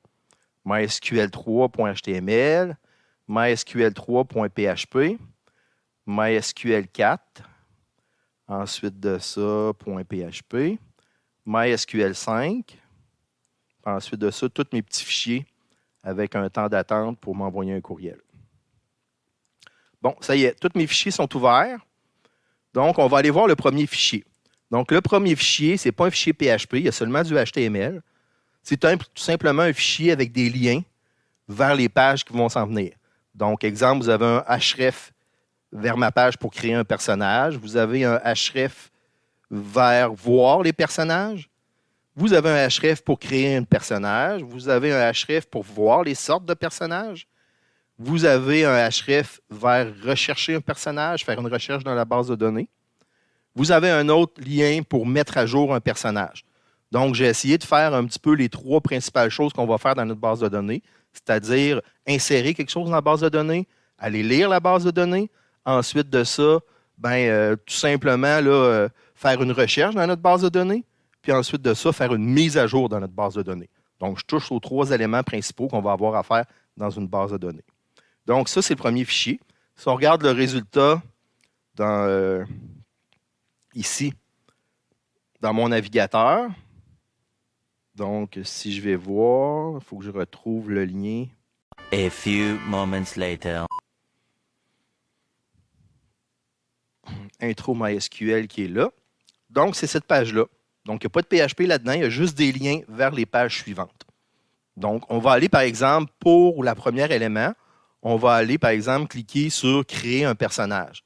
Donc, si je veux me créer un personnage, je vais appeler une page HTML qui va tout simplement me permettre d'entrer un nouveau personnage. Donc, si on va voir dans mon code, la page MySQL2, c'est une page HTML qui contient un formulaire, forme, jusqu'à /form, qui se termine. Puis ensuite de ça, j'ai tout simplement des inputs pour créer un nouveau personnage. Donc, je vais essayer d'utiliser mon imagination pour créer un nouveau personnage. Sauf que je n'ai pas d'image peut-être pour les nouveaux personnages, mais si je clique sur « Créer un personnage », ça va appeler cette page HTML-là qui me permet d'enregistrer un nouveau personnage. Mettons 42 comme numéro ID. Le prénom, on va dire, ça va être un nouveau personnage de Star Wars qui s'appellerait Jean. Son nom de famille, ça pourrait être Jean Bon, qui ferait partie, mettons, des rebelles. Puis son image, je vais prendre une image que je sais que j'ai déjà, r2d2.jpg. Donc, il devrait entrer ça dans ma base de données si je n'ai pas fait d'erreur en la rentrant. En appuyant sur OK, on va aller voir dans ma page. En appuyant sur OK, il va appeler ma page mysql2.php. Donc, on va essayer de comprendre, avant de cliquer sur le lien, qu'est-ce que ma page MySQL2 va faire. Première des choses, ma page ici va récupérer tout ce qu'il y avait dans mon formulaire. Donc, je mets dans des variables locales avec des requests tout ce que je viens de rentrer dans mon formulaire. Mon prénom, mon nom, mon ID, mon numéro de type, puis mon image. Donc, je vais chercher ça dans des variables locales. Ensuite de ça, je fais un new MySQLi. Donc, je me connecte avec MySQLi à mon ordinateur, mon serveur qui est en localhost, avec mon nom d'usager qui est root, mon mot de passe que je vous avais dit que vous alliez voir en clair qui est Grievous, et le nom de ma table qui est essai. Donc, si ça fonctionne, ensuite de ça, je vérifie si signe de prénom existe. If prénom, ça veut dire que j'arrive du formulaire, donc je vais devoir insérer dans ma base de données des nouveaux éléments. Donc, ma page ici va faire deux choses. Si j'arrive du formulaire, elle va insérer le nouveau personnage. Sinon, ben, de toute façon, elle va afficher les personnages par la suite. Donc, je fais un signe de dollar query. Je vous avais dit que c'était différent dans les notes de cours. J'ai pris la bonne habitude et je vous suggère de faire la même chose, de toujours insérer votre requête SQL dans une variable avant de faire la requête à la base de données. Donc, dans Query 1 ici, je vais tout simplement faire un insert into de ma table personne. Ensuite de ça, entre parenthèses, je mets chacun des noms de champs dans l'ordre de ma table. No ID, prénom, nom, image, no type. Le contenu, ça va être dans value. Je vais chercher ici signe de dollar, numéro ID. C'est ce que j'ai fait ici un peu plus haut dans mes requests. Signe de dollar, numéro ID, signe de dollar, prénom, signe de dollar, nom, signe de dollar, image, signe de dollar, no type. Donc, j'ai pris ma requête SQL comme une chaîne de caractères ici que j'ai envoyée dans une variable locale ici qui est query 1. Ensuite de ça, une fois que j'ai préparé, que j'ai écrit ma requête SQL, je vais tout simplement faire un MySQLi query. Le MySQLi query, lui, va réellement faire la requête SQL à la base de données. Donc, avec query 1, qui contient la requête que je viens de faire, ma chaîne de caractères, il va envoyer le résultat dans Result 1. Donc, si ça a fonctionné, donc, il a inséré mon nouveau personnage dans ma table. Ensuite de ça, si on regarde ici, je vais afficher tout ce qu'il y a dans ma table. Donc, je fais un query 2 dans lequel je vais faire un select étoile from person avec un petit order by pour faire un ordre alphabétique avec le numéro ID. Ensuite, je fais ma requête avec un MySQLi query qui va l'envoyer dans Result 2. Je pèse sur pause. Première chose, c'est insérer le nouveau personnage s'il y en avait un. Deuxième chose, c'est afficher le contenu de ma table. Donc, je vais chercher tout ce qu'il y a dans ma table. Après ça, évidemment, je fais afficher contenu de la table personne. Je fais un petit peu d'HTML. Je vais mettre ça dans un tableau avec un border égal à 1. Ça, c'est du HTML. Ce n'est pas vraiment du PHP. J'ai mis ça dans un echo. Ensuite de ça, je fais mon while, comme ça, pour aller chercher tous mes résultats, puis faire un echo pour les afficher dans un tableau. Donc, mon while, ça va être result 2, fetch associate, parenthèse, parenthèse. Ensuite de ça, il va aller chercher ça dans signe de $val. Donc, je vais utiliser ici, dans mon echo, nouvelle ligne, ça c'est du HTML, nouvelle cellule. Ensuite de ça, je mets un point pour concaténer avec signe de $val, no ID.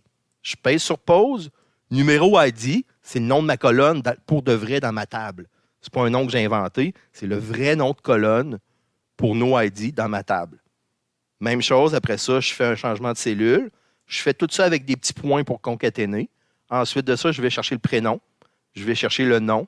Je mets ça dans une nouvelle cellule. OK, quelque chose de spécial. Je ne veux pas afficher le nom de mon image nécessairement. J'aimerais ça afficher l'image correspondante. Donc, je vais mettre une balise HTML imgsrc égale. Là, je vais chercher le nom de mon image qui est r2d2.jpg. Ensuite de ça, je termine ma balise HTML puis je change de cellule. Donc, ce que ça va faire, c'est qu'au lieu d'afficher r2d2.jpg ici, il va mettre ça dans une balise HTML. Donc, au lieu d'avoir le nom de l'image, si l'image existe dans ce dossier-là, il va aller chercher l'image puis il va l'afficher. Donc, on devrait voir afficher l'image.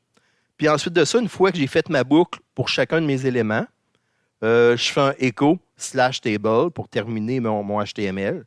Puis ensuite de ça, je me déconnecte de mes résultats. Puis ensuite de ça, je mets un lien vers la page d'accueil.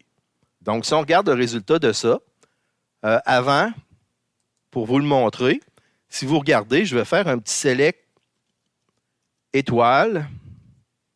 Oups, excusez, j'ai pesé sur mon écran. Select étoile from personnage, personne, point virgule. Donc, j'ai fait une erreur.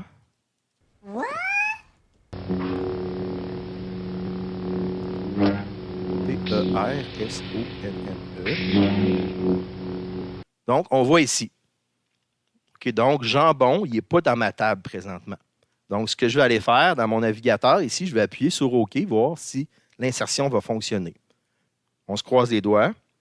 1, 2, 3, on y va. Tadam!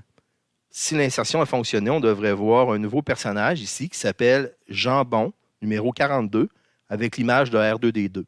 Donc, pour vous montrer, voir si ça a fonctionné, je retourne dans mon terminal. Je vais refaire un select étoile from person, voir s'il a ajouté Jambon dans ma table. Regardez, numéro 42, Jambon, avec l'image de R2D2, puis avec son numéro ID. Donc, ça a fonctionné. Ça l'a inséré vraiment dans ma table personne, le nouveau personnage de Jambon, numéro 42 ici. Donc, on voit évidemment mes autres personnages puis mes essais que j'ai faits. Donc, je peux revenir à ma première page. Si je clique sur le lien « Voir les personnages », ça va appeler exactement la même page 2. Cette page 2-là, ici, OK? Cette page-là, ça va la rappeler. Sauf que quand je vais faire ici mes requests, ça va être vide. C'est pour ça que j'ai mis des petits A commerciales en avant pour pas que ça me fasse des petites notices. Un petit message d'erreur qui me dirait « Oh, c'est vide, l'indice est vide. » Après ça, j'ai fait ça dans un if, prenons. Il va passer par-dessus parce que je n'arriverai pas d'un formulaire. Donc, il va tout simplement venir faire ici l'affichage. Donc, on va l'essayer. Si je clique tout simplement sur « Voir les personnages », il passe par-dessus le if. Il ne m'a pas mis de petites notices ou d'erreurs, mais il va m'afficher tout simplement tous mes personnages de ma base de données dans un tableau, dans un table, avec border égal à 1. Donc, ça a fonctionné comme ça. Donc, là, je ne ferai pas l'exemple suivant. Créer une sorte de personnage, voir une sorte de personnage, c'est exactement la même chose, sauf que dans mon code, si je vais voir mysql3.php, bien, tout simplement, c'est qu'au lieu de me connecter à ma table personne, je vais me connecter ici à ma table essai, mais je vais aller chercher, je vais faire un insert into dans ma table sort. Puis je vais aller faire un select étoile from sort. Donc, c'est la même chose que l'autre fichier, sauf qu'au lieu d'aller chercher dans ma table personne, je vais aller chercher dans ma table sort. Donc, le numéro 3, c'est exactement la même chose. J'ai mon numéro 4 qui me permet de faire une recherche dans ma base de données. Donc, mon numéro 4, il contient juste du HTML ici. Je vais prendre, par exemple, le prénom et le nom de la personne. Puis ensuite de ça, je vais tout simplement là, faire une recherche. Je pense que je fais une recherche sur le prénom. Je vais cliquer sur le bouton. Ça, c'est un form qui va jusqu'à /form ici. Puis si vous regardez, quand je vais cliquer sur le bouton insérer, je vais appeler ma page mysql4.php. Je vais aller, premièrement, je n'irai pas trop vite. Je vais ralentir un petit peu. Je vais aller cliquer sur recherche un personnage. Donc, je vais rentrer, par exemple, ici R2. Je vais faire une recherche sur le prénom R2, voir s'il trouve quelque chose sur R2. Avant de cliquer sur recherche dans la base de données, on va aller voir le code. Le code de numéro 4.php. OK, numéro 4.php, il n'est pas là. Je vais aller me chercher le numéro 4.php. All right, all right, all right. OK, le numéro 4.php. Si on regarde rapidement le code, bien, je vais récupérer le prénom et le nom ici. Ensuite de ça, je vais tout simplement me connecter à ma base de données encore une fois. Localhost root Grievous, ça c'est mon mot de passe. Puis ensuite de ça, essai, ça c'est le nom de ma base de données. Ensuite de ça, je vais faire une requête. Select prénom, je vais aller chercher le prénom. Je vais aller chercher le nom dans ma table personne. Je vais aller chercher l'image. Je vais aller chercher la sorte. Je vais aller chercher le nom dans ma table sorte. Oh, là, je fais une requête où je vais chercher des éléments dans deux tables. Donc, jointure. Vous vous rappelez jointure? Donc, vous avez un exemple de jointure ici. Donc, je vais chercher des éléments dans deux tables. Description aussi, qui vient de ma table sorte. From, regardez comme il faut, ma table personne et ma table sorte. Donc, je vous rappelle que c'est une jointure. Je vais chercher des champs qui sont dans deux tables différentes. Ce que j'avais dit au dernier cours, qu'est-ce qu'on doit se souvenir quand on fait une requête, une jointure avec deux tables? Absolument, il faut faire clé primaire est égal clé étrangère. Donc, dans mon where, première chose que je fais notype, personne notype est égal à sort notype. Donc, clé primaire est égal à clé étrangère. Regardez, je vais essayer de sélectionner pour vous le montrer comme il faut. Donc, dans mon where, très important, je l'ai répété plusieurs fois au dernier cours, je l'ai sûrement répété encore plusieurs fois aujourd'hui. Quand je fais une requête avec une jointure, clé primaire est égal à clé étrangère. Donc, notype dans ma table personne est égal à notype dans ma table sorte. Clé primaire égale clé étrangère. Et prénom est égal au prénom que je viens d'aller chercher dans mon formulaire. Donc, dans mon cas, ça va être R2D2 qui va être dedans. Donc, il va aller voir si la clé primaire est égale à la clé étrangère et que le prénom est égal à R2. Puis après ça, on fait tout simplement une petite boucle, comme on a fait dans les fichiers précédents, dans un tableau. Puis dans ma boucle, on va tout simplement ici faire un écho, aller chercher tout le contenu qu'on vient d'avoir dans mes deux tables. Pour faire afficher. Donc, je n'insiste pas sur le code. Vous le regarderez attentivement. Je vous donne évidemment ces fichiers-là. Je vous les donne dans un point zip dans mes notes de cours. Donc, si on regarde le résultat, ce que ça va donner, mettons R2D2, même si j'utilise juste le prénom, je vais quand même faire R2D2. Je clique sur « Rechercher dans la base de données ». Résultat de la recherche, j'affiche R2D2 avec l'image. Au lieu d'afficher le numéro ID, j'affiche rebelle, organisation qui s'oppose à la domination de l'Empire. Donc, vous voyez, il a été chercher des données dans deux tables différentes. Il a été chercher le nom, le prénom, l'image dans ma table personne, rebelle, puis l'explication de rebelle dans ma table sorte. Donc, c'est une jointure qui permet d'aller chercher des données dans deux tables et de les afficher en un élément. Donc, très important de faire clé primaire est égal à clé étrangère pour pas qu'il multiplie les résultats. Bon, ça a fonctionné. J'ai fait une recherche sur R2D2, il l'a trouvé. Donc, je reviens à ma page d'introduction. On va aller voir la dernière et non la moindre. La dernière et non la moindre, c'est la 5. La 5.php. Elle va me permettre tout simplement de faire une modification dans ma base de données. Donc, je vais faire afficher ici avec un New MySQLi.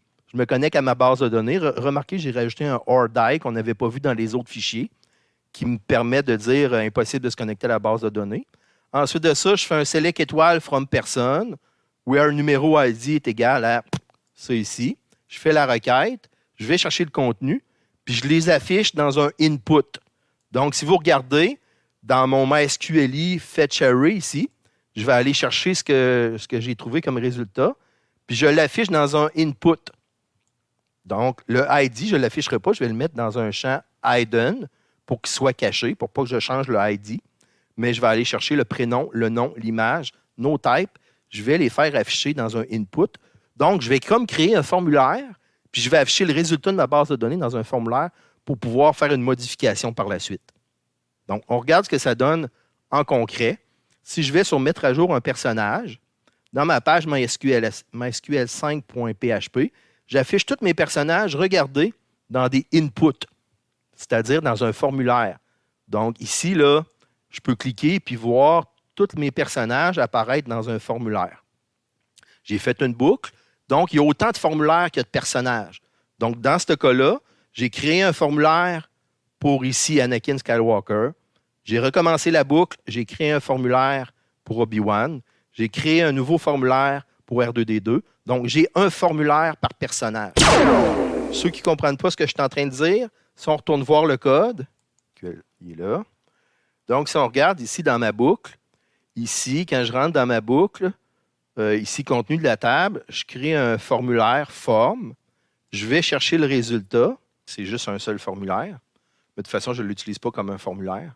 Bon, j'ai des petits problèmes. Je reprends l'exemple où j'étais rendu.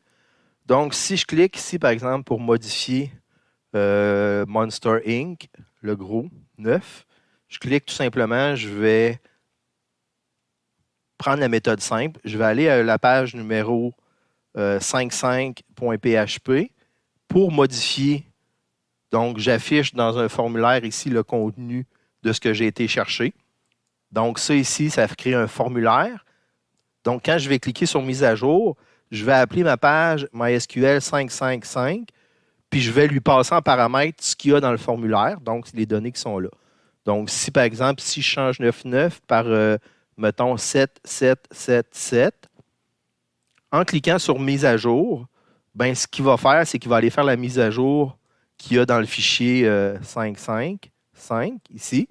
Donc, il va aller faire la mise à jour avec l'update personne, 7, numéro ID, le prénom.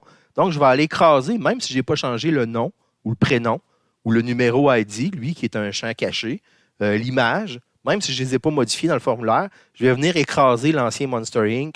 avec le nouveau contenu. Donc, si j'ai changé juste un champ, mettons, le gros 777, ça va venir quand même écraser tout le contenu de Monster Inc. Puis après ça, je vais revenir sur ma page pour montrer les personnages. Donc, si je reviens à mon navigateur, en cliquant sur mise à jour, je vais aller sur la page qui attend 5 secondes, comme on avait vu dans les cours précédents. 1, 2, 3, 4, 5. Puis ensuite de ça, je vais venir afficher dans ma page 5 les personnages. Je vais pouvoir voir si les changements ont été effectués. Regardez, Monster, le gros 777. Donc, ça a fonctionné, le changement. Donc, je peux voir immédiatement si la modification a été faite. Donc, si je refais encore une fois l'exemple, 110, je fais afficher le contenu de ma table dans un formulaire. Donc, je peux venir changer, mettons, le gros 777, je vais mettre le gros 3333. Je clique sur mise à jour. J'avais mis un petit délai d'attente de 5 secondes. On avait parlé dans les cours précédents. J'aurais pu mettre une petite boucle qui tourne en rond pour montrer comme si ça l'enregistrait. Puis je viens voir ici, mon Monster, le gros 3333. Donc, ça a fonctionné ici. Il a fait la mise à jour dans ma table. Perfect. Donc, on a vu un petit peu toutes les façons de faire, insérer quelque chose dans la table. On a vu aussi comment aller lire quelque chose dans la table puis l'afficher. On a vu comment faire une recherche avec la petite recherche sur le R2D2. Puis, on a vu ici comment faire une mise à jour avec un update dans la table, comme on vient de le voir. Donc, moi, je l'ai fait en 2 étapes. Là. Je passe par un numéro ID, puis après ça, je l'affiche dans un formulaire. Ensuite de ça, je l'envoie.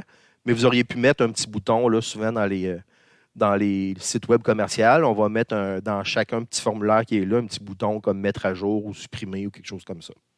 On en reviendra quand vous allez faire votre projet de site web.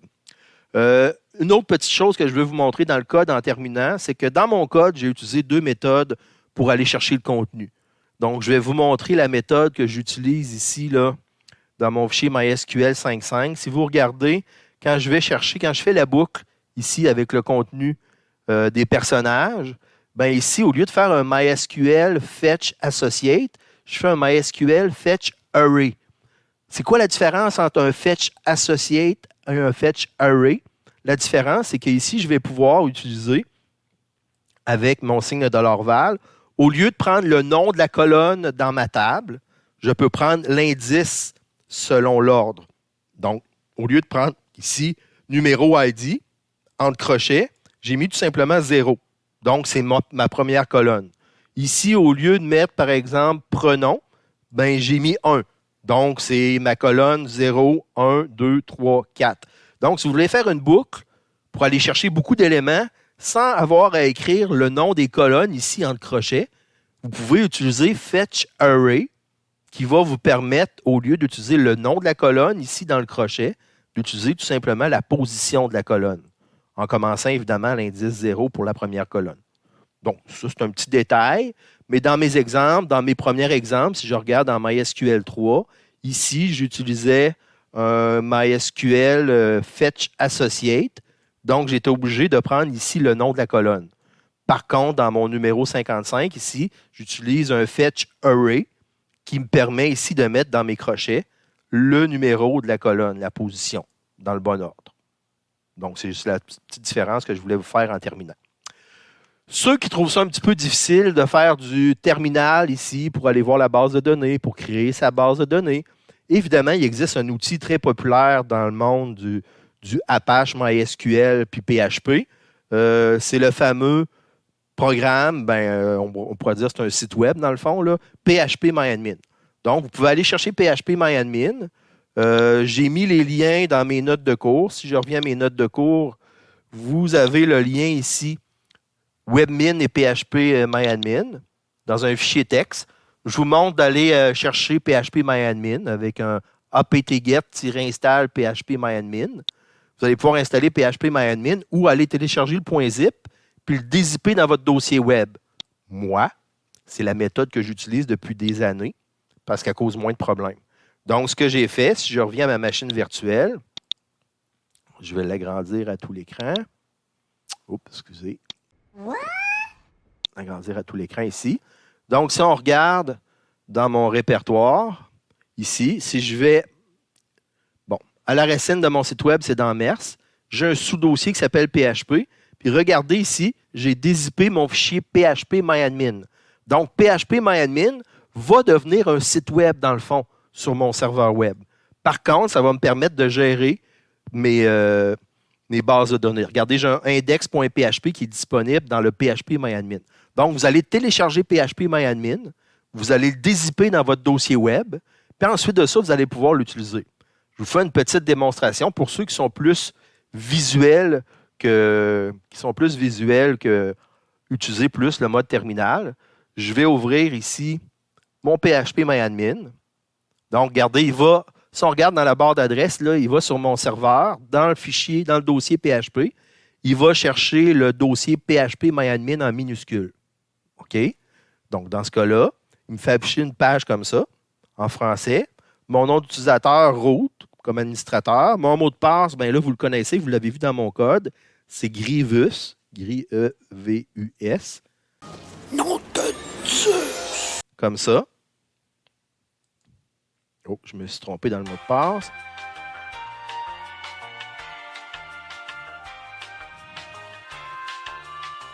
Regardez, vous avez une interface comme ça qui vous permet de jouer, de créer votre table, de modifier vos tables, de faire des mises à jour, d'aller jouer dans vos tables comme ça, en mode graphique.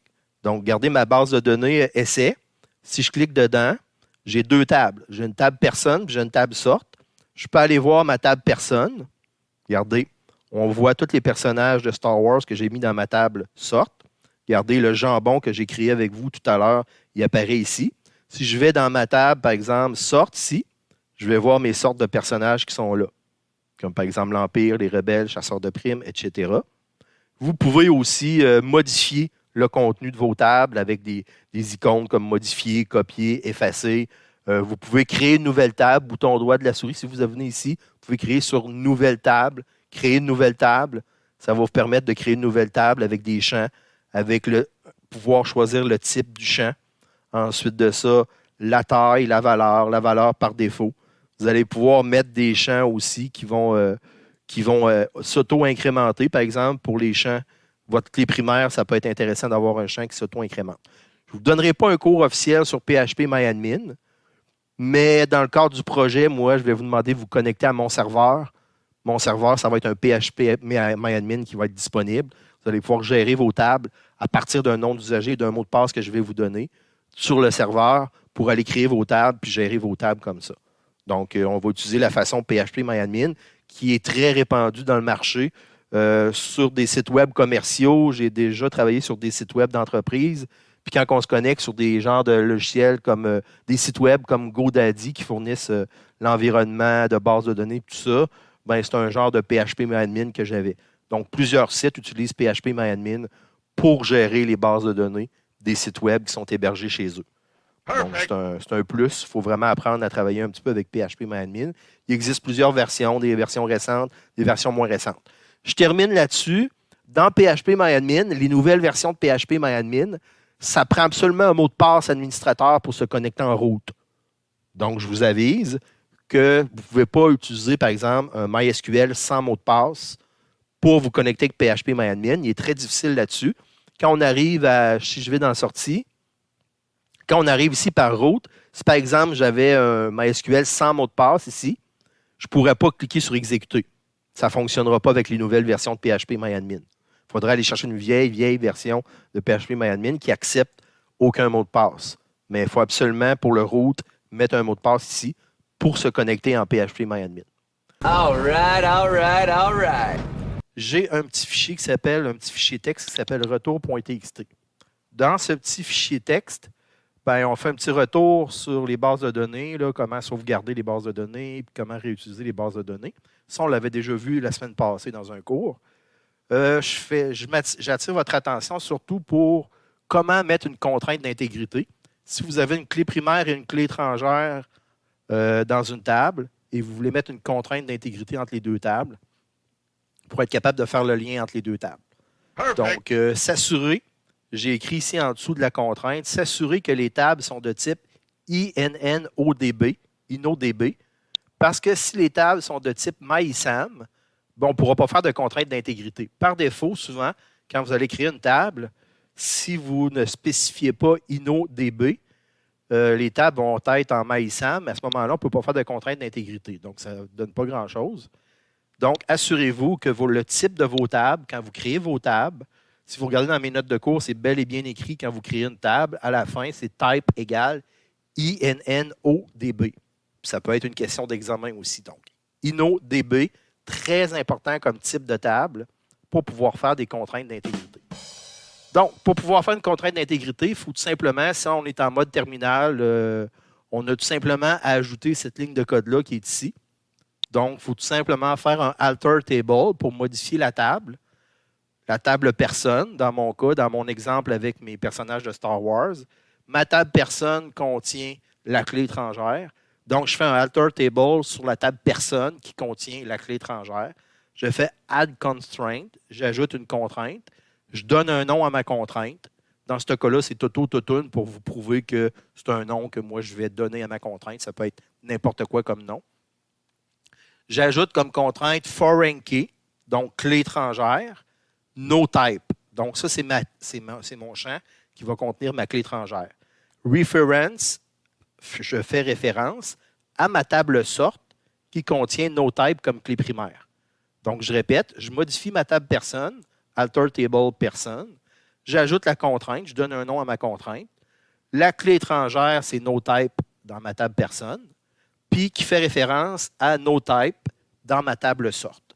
Donc, très important, si vous êtes en mode terminal, vous ajoutez tout simplement cette ligne de code-là qui se termine par un point-virgule.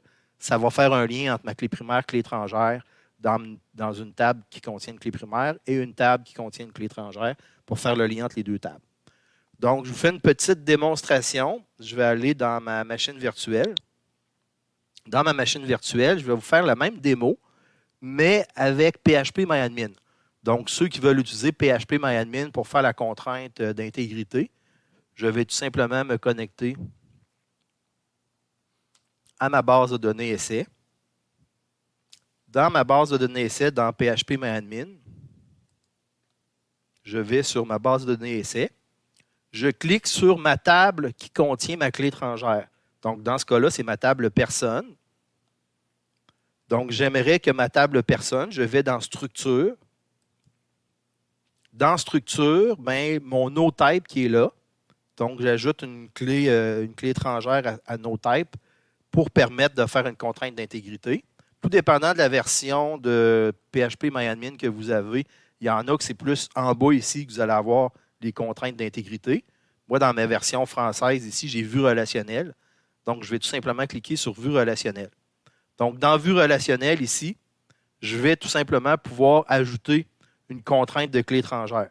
Donc, je vais donner un nom à ma contrainte. Comme je vais faire, par exemple, je vais faire la même chose que dans mon exemple. Je vais l'appeler Toto, souligné Totoun. What? Le nom de ma colonne, ça va être ma colonne NoType. Ma contrainte de clé étrangère, donc je fais référence à ma base de données essai. Je fais référence à ma table sorte. Et je fais référence à NoType qui est là.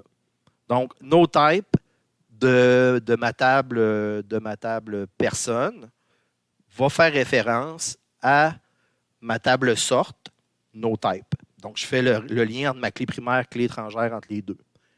Ce n'est pas nécessaire pour l'instant, mais je pourrais ajouter des contraintes de on-delete cascade ou on-update cascade.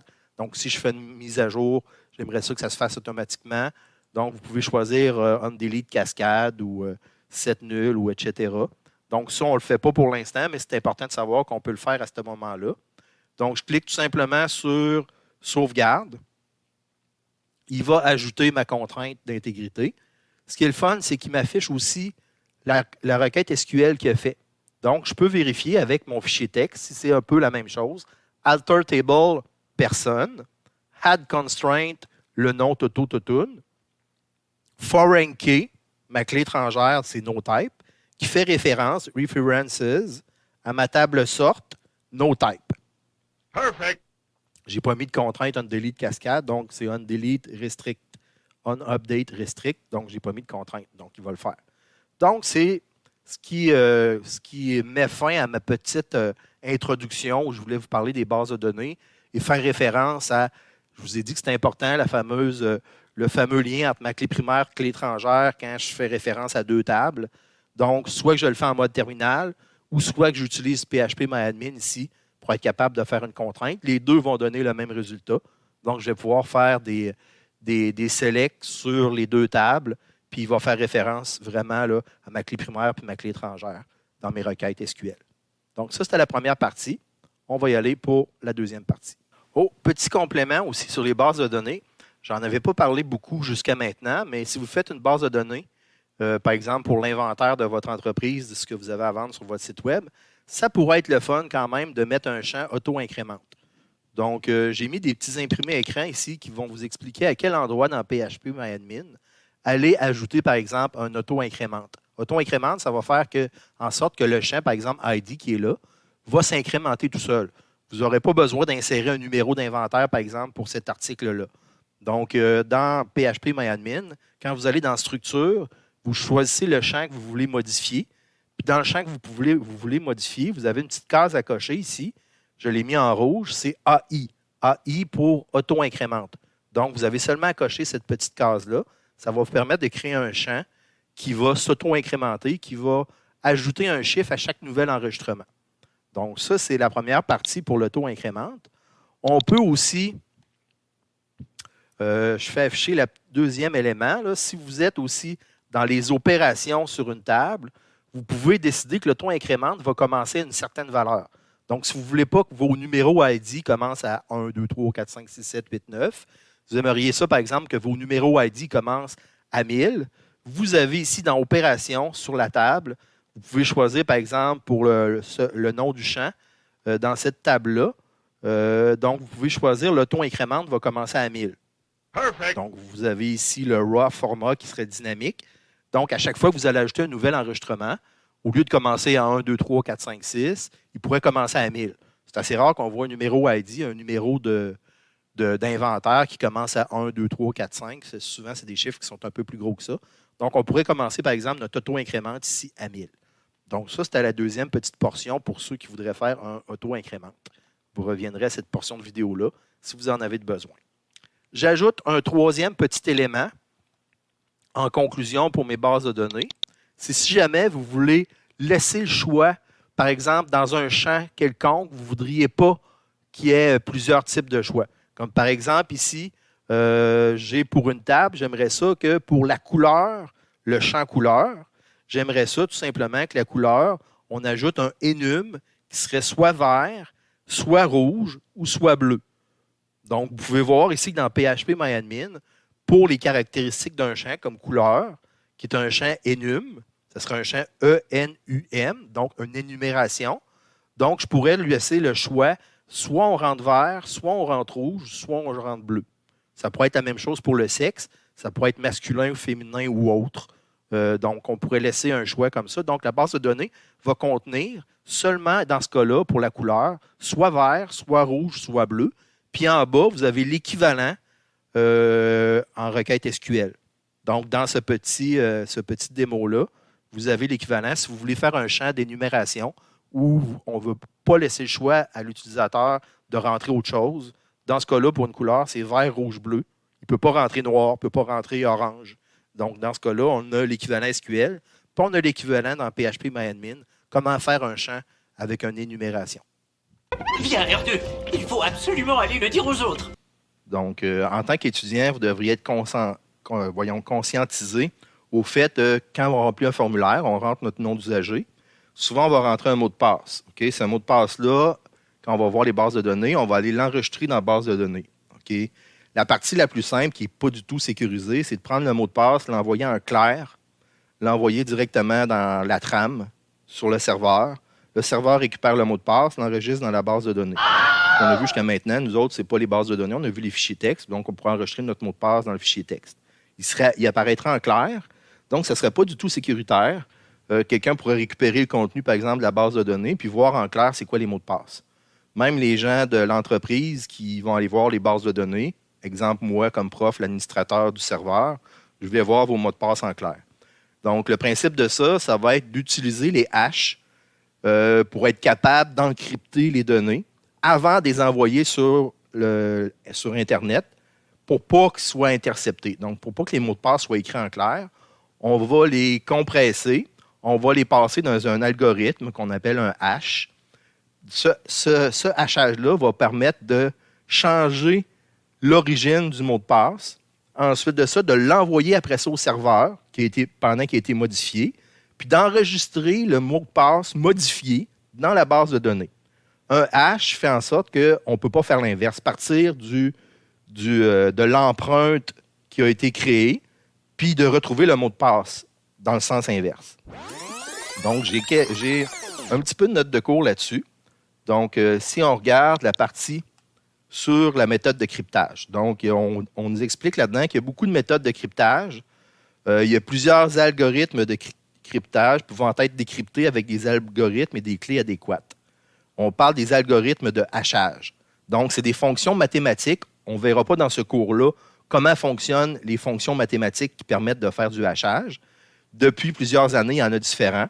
Il y en a qui sont désuets, qui sont dépréciés parce qu'ils ont des problèmes de sécurité. Avec les années, les gens ont réussi à trouver la fonction mathématique et faire l'inverse pour trouver avec des dictionnaires de mots de passe, des dictionnaires de mots de passe qui sont déjà hachés, être capable de faire la correspondance. Donc, ça devient moins sécuritaire. À l'époque, on utilisait différents types de longueurs d'empreintes de cryptage. Donc, à l'époque, dans les années 90, c'était le MD5 qui était beaucoup utilisé. Ensuite de ça, il est arrivé d'autres MD. Après ça, il y a le SHA-1 qui est arrivé sur le marché. Depuis quelques années, on trouve qu'il est moins sécuritaire, donc on l'a un petit peu abandonné. Et maintenant, on est rendu au SHA-256, il y a un SHA-512, etc. Il y a plusieurs d'autres types de cryptage qui existent pour hacher soit votre mot de passe puis l'envoyer dans la base de données. C'est ce qu'on va faire nous autres dans le cadre du cours. Mais ça sert à d'autres choses. Ça sert à crypter, par exemple, des données d'un disque dur. Ça sert à crypter des fichiers au complet. Donc, ça permet de découvrir une clé, une empreinte binaire avec l'hexadécimal qui va correspondre au cryptage de votre fichier, de votre disque dur. Ou dans notre cas, nous autres, ça va être surtout le cryptage d'un mot de passe. Donc, on vous montre quelques exemples. C'est tous les mêmes exemples. C'est assez facile à utiliser dans notre code. La plupart des langages modernes ont des fonctions qui permettent de hacher les mots de passe. Quand je dis hacher les mots de passe, dans le fond, c'est juste hacher une chaîne de caractères. Donc, ce qu'on vous suggère, c'est d'utiliser un qui est plus récent. Là, vous avez un exemple, par exemple, avec le MD5. J'ai marqué déprécié. Ça veut dire qu'aujourd'hui, il y a encore des sites web qui l'utilisent, mais souvent, c'est des vieux sites web parce que la sécurité est compromise du MD5. La façon de le faire, c'est assez facile. Vous utilisez une fonction qui est déjà disponible dans votre langage. Dans notre cas, nous autres, c'est le PHP. On va utiliser MD5. On va passer à la moulinette, comme on pourrait dire, dans la fonction mathématique, notre mot de passe, puis il va l'envoyer comme résultat dans une variable comme ça. C'est ce résultat-là qu'on va envoyer, par exemple, au serveur. Donc, si votre mot de passe, c'est FIDO123, vous n'enverrez pas FIDO123 au serveur. Vous allez le passer dans la moulinette du hachage. La fonction va transformer dans une empreinte numérique, puis c'est l'empreinte numérique, le résultat qu'on va envoyer sur le serveur. Dans le cas du MD5, ça donnait une empreinte numérique, un résultat de 32 caractères de long. Dans le cas du SHA-1, que j'ai marqué aussi déprécié, on utilisait tout simplement la fonction SHA-1 en PHP, ça nous donnait une empreinte numérique de 40 caractères. Maintenant, en 2020, un des plus utilisés, c'est le SHA-256. Le SHA-256, vous l'utilisez tout simplement de cette façon-là, SHA-256. Vous passez votre mot de passe dans la fonction qui va le hacher, qui va donner un résultat ici dans ma variable qui va être sur 64 caractères. Donc, ce que vous allez envoyer à votre serveur, ce n'est pas FIDO123. Ça va être plutôt le résultat du hachage, l'empreinte numérique, qui va être 64 caractères de long, qui, si on voit dans la base de données le résultat numérique du hachage, est complètement illisible. On ne peut pas faire l'inverse, partir du SHA, de l'empreinte numérique, je veux dire, puis de retrouver le mot de passe en tant que tel. Point de vue sécurité, c'était pas suffisant. Donc, ceux qui veulent aller encore un petit peu plus loin, point de vue sécurité, c'est que maintenant, ce qu'on introduit dans les hashes, c'est la notion de sel. Parce qu'on pensait que les hashes étaient craquables. Il y avait des dictionnaires de données. Mettons, tous les mots de passe les plus populaires dans le monde que plusieurs personnes utilisaient, comme, mettons, football, Fido, des genres de noms comme ça. Ben, les gens, par exemple, les cryptaient avec SHA 256. Ça donnait une chaîne de 64 caractères de long. Puis, si, mettons, on avait réussi à craquer, par exemple, la base de données des mots de passe, on essayait de comparer la chaîne de 64 caractères, mettons, de Fido 1, 2, 3, si on la retrouvait dans les mots de passe. Si on retrouvait l'empreinte numérique identique, ben, on savait que ben, c'était Fido 1, 2, 3. Donc, ce n'était pas suffisant. Ce qu'on a fait, c'est qu'on a inséré la notion de salt. La notion de salt, de sel en français, c'est qu'on va insérer un petit grain de sel dans la fonction mathématique qui va tout chambouler le résultat au bout de la ligne. Donc, en insérant un petit grain de sel dans la fonction mathématique, on va arriver à un résultat différent. Donc, quelqu'un pourrait avoir utilisé le mot de passe Fido 1, 2, 3, puis avec la notion de sel, le résultat de l'empreinte numérique ne sera pas le même pour les deux Fido 1, 2, 3. Donc, ça fait en sorte que ça commence à être très difficile pour les hackers, avec une base de données et des mots de passe, de faire le procédé inverse, revenir en arrière, et de retrouver le mot de passe original. Donc, comment ça fonctionne? C'est que c'est assez simple. C'est qu'on va insérer, par exemple, une chaîne de caractères dans le calcul mathématique du hachage. Donc, dans le cas ici, on va utiliser un préfixe, un salt, comme par exemple ici, on utilise prison. On utilise un deuxième salt pour un deuxième niveau qui s'appelle break. Ceux qui ont connu la fameuse émission télé Prison Break. Prison Break. Prison Break. Donc, ce qu'on va faire, c'est qu'on va insérer un premier grain de sel qui s'appelle prison, un deuxième grain de sel qui s'appelle break. Ce qu'on va faire, c'est qu'on va insérer le premier suffixe avec le mot de passe. Puis ensuite de ça, on va insérer le deuxième suffixe après le mot de passe. On va envoyer le résultat dans ce cas-là, c'est un MD5, là, mais ça pourrait être un SHA 256. On va l'envoyer dans une variable. Donc, le résultat de l'empreinte numérique, donc ici, par exemple, on a prison, le mot de passe suivi de break. On va le passer à la moulinette, avoir un résultat d'une empreinte numérique. Puis cette empreinte numérique-là, c'est elle qu'on va envoyer sur le serveur web qui va, elle, l'insérer dans sa base de données. Donc, ça va donner une chaîne de caractères qui est imprévisible, okay, selon le sel, le petit sel qu'on a inséré. Donc, une personne qui aurait le mot de passe Fido 1, 2, 3 avec un salt comme prison puis break, une autre personne qui aurait Fido 1, 2, 3 avec un autre salt, aurait un résultat d'empreinte différent. Donc, pour le hacker, il ne pourrait pas faire la correspondance entre les deux. Donc, la régénérie inverse serait difficile à faire. Donc, c'est ce qu'il faut retenir à la base, c'est que, idéalement, quand vous allez rentrer des mots de passe dans vos formulaires, vous allez appeler une page PHP qui va encrypter les données avec un hachage. Le niveau de sécurité, je vais vous laisser le décider. Je ne vous obligerai pas à un niveau de sécurité. Ce que je voudrais voir apparaître dans la base de données, ce n'est pas le mot de passe en clair, ce serait le mot de passe qui serait encrypté avec un hachage. Donc, je vous montre le résultat de ça pour essayer d'être plus clair. Si je vais voir ici, l'année passée, je vais aller voir dans ma base de données, même si on n'a pas vu les bases de données, c'est juste pour vous donner un petit indice. Ici, je me connecte à ma base de données.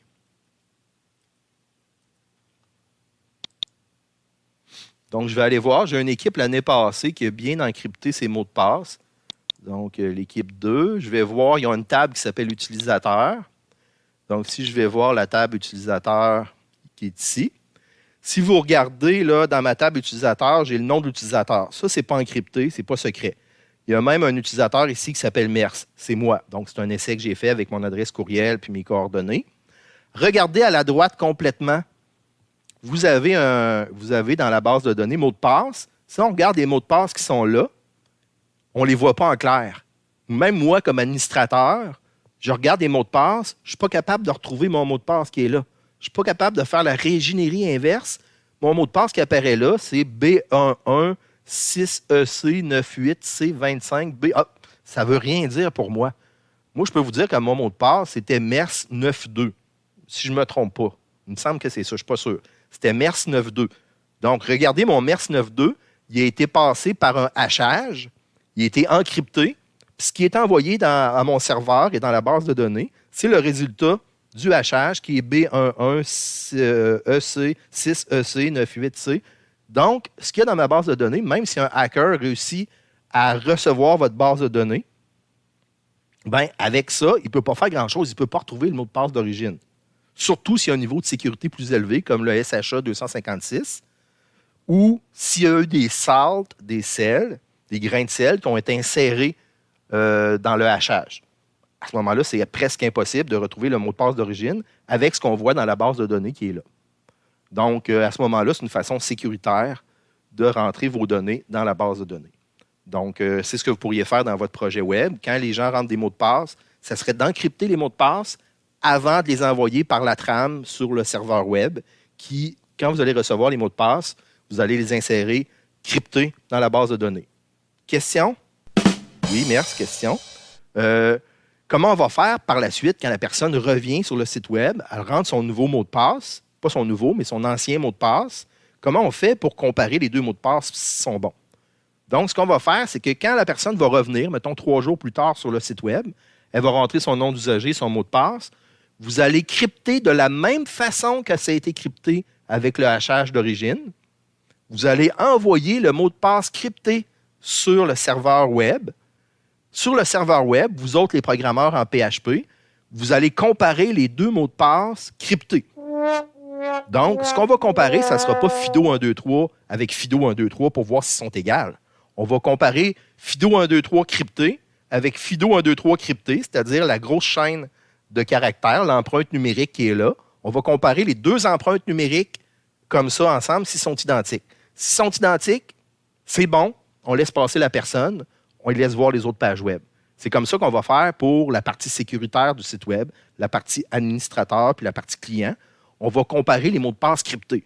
On ne va pas comparer des mots de passe qui ne sont pas cryptés parce que ce n'est pas sécuritaire d'envoyer FIDO123 sur la trame. Donc, on va comparer le mot de passe crypté avec le mot de passe crypté. Si les deux sont égales, bingo, on va se créer une variable session pour laisser la personne rentrer sur le site web et faire ce qu'elle a besoin de faire. Pour terminer le cours cette semaine, première des choses, normalement, s'il n'y a pas trop d'inconvénients, le 23, ce serait la date limite pour faire corriger votre TP numéro 1. Donc, le 23 février, date limite pour faire corriger votre TP numéro 1. Ça compte pour 5 % de la session. Puis cette semaine, vous avez un nouveau TP, TP2, qui va porter sur les bases de données.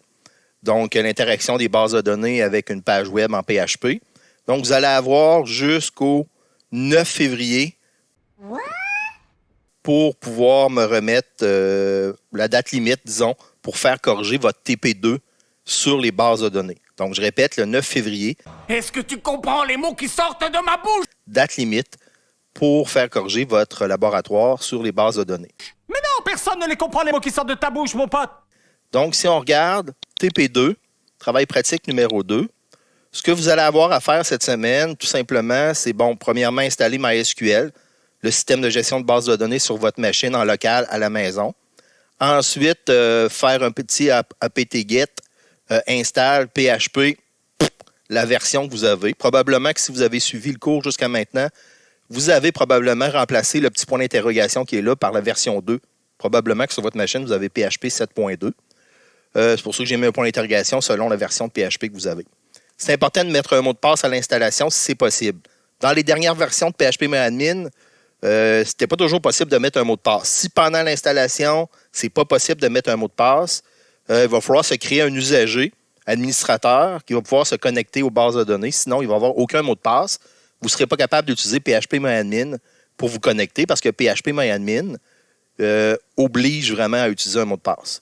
Donc, je vous ai installé le code ici qui vous permet de vous créer un utilisateur. Puis, vous pourriez vous créer un utilisateur, par exemple, root, avec le nom d'usager que vous désirez.